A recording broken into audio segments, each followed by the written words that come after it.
Zhang Yi began making preparations for the upcoming negotiations with the other building representatives.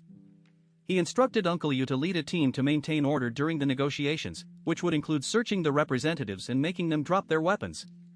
Zhang Yi then started gathering equipment, including bulletproof vests, modified bulletproof pants, police helmets, crowbars, machetes, police pistols, and assault rifles. He also retrieved 2 military-grade daggers and tucked them into the outside pockets of his pants.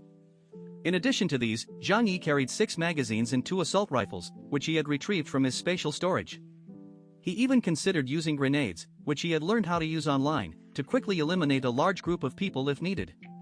As Zhang Yi prepared for the negotiations, he also sent a message to the neighbors, instructing them to assemble on the 7th floor. He provided them with food, which they devoured eagerly, and then began assigning tasks. Zhang Yi told the neighbors that the negotiations would be peaceful and that their role would be to stand at their posts and maintain order. He painted a rosy picture of a potential future where they could live normal lives without fear, which moved the neighbors to tears. Zhang Yi's goal was to ensure that the negotiations would be successful, and he was willing to do whatever it took to achieve that goal. The neighbors, who had been living in a state of constant fear and uncertainty, were desperate for a chance to return to their normal lives. They had endured immense suffering during the nearly month-long period since the apocalypse, and the prospect of a peaceful future was almost too good to be true. Zhang Yi's words had given them hope, and they were determined to fight one more time to make that future a reality.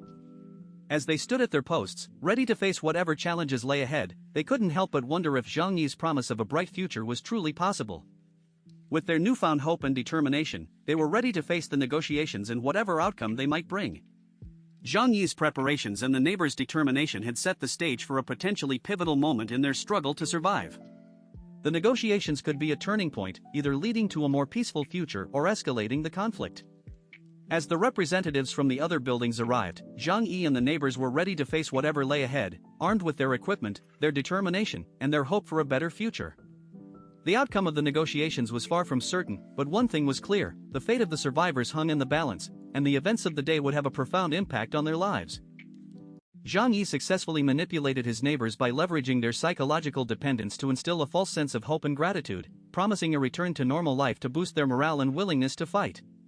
With spirits high, he assigned critical defensive tasks. 18 men led by Li Changbin and Jiang Lei were positioned at the 4th floor entrance, creating a narrow choke point cluttered with appliances to neutralize numerical advantages, while Uncle Yu and 10 others were stationed on the 13th floor to maintain order and serve as a front line.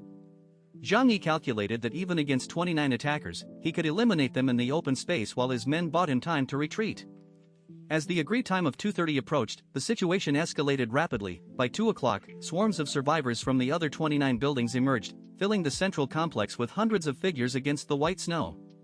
Observing the overwhelming crowd from his 7th floor window, Zhang Yi coldly smiled and sent a threatening message to the building manager group chat, ordering them to leave or face death.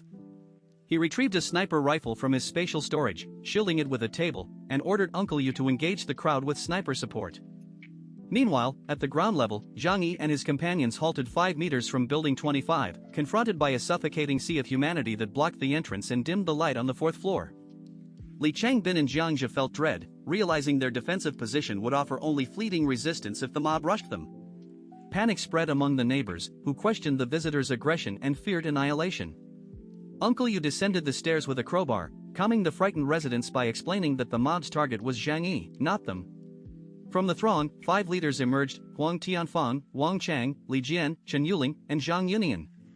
Wang Chang, a 22-year-old street urchin, exuded arrogance, believing his 1,000-strong force made Zhang Yi insignificant, while Huang Tianfang and Li Jian shared this smug confidence. Chen Lingyu ordered the crowd to enter the building to force Zhang Yi to accept their terms, convinced that refusal was impossible against such overwhelming odds.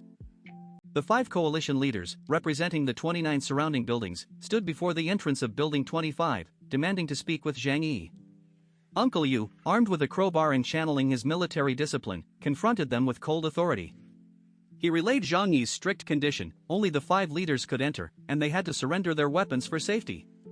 The leaders reacted with outrage and arrogance. Wang Chang brandished a machete, cursing Zhang Yi's audacity, while Huang Tianfang sneered that their numerical superiority made such demands laughable.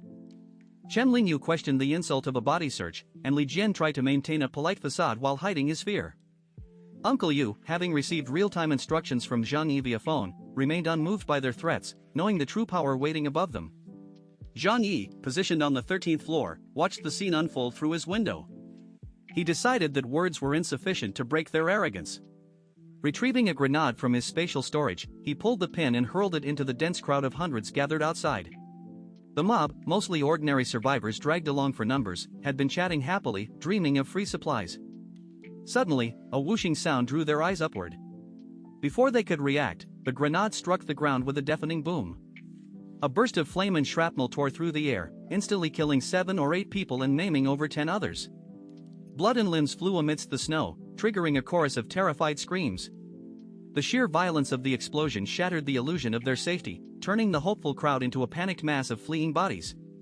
The coalition leaders were left deathly pale, their bravado evaporating in the face of military-grade weaponry.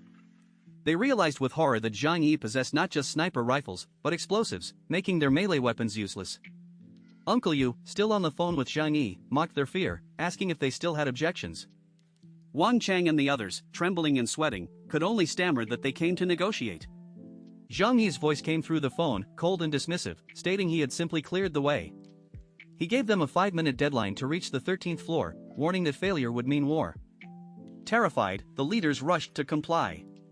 Li Jian asked for the floor number, and Uncle Yu smirked, revealing it was the 13th floor.